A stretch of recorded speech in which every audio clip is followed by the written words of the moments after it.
no puedo, mis labios ya no sonríen. A falta de tu cariño, mi vida se va apagando. Porque pues me acostumbraste a tus caricias y besos, sabiendo que eras ajena de un corazón ocupado.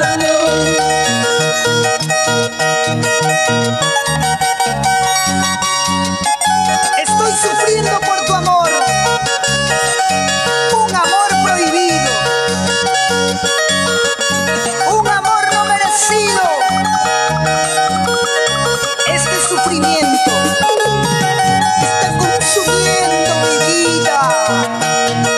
No me pidas que te olvide, eso va a ser imposible. Estoy sufriendo por tu amor. Tú misma has encendido este fuego amoroso, cada vez me está quemando las ansias de ser tu dueño. Tú misma me acostumbraste a tus caricias y besos.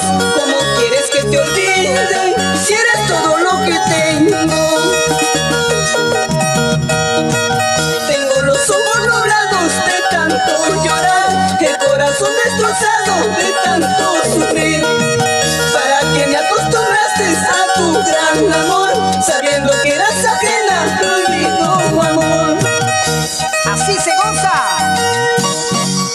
con fuerza, Perú. Ahora, vamos, dale. Para que bailen las hermanas Zenaida, Vilma y Lucía Cristóbal, con cariño y mucho aprecio, gratitud y respeto. Vamos, señora Eugenia Tolentino. Eso sí, esa parejita, Raúl Tenorio. Vamos, señora Irene.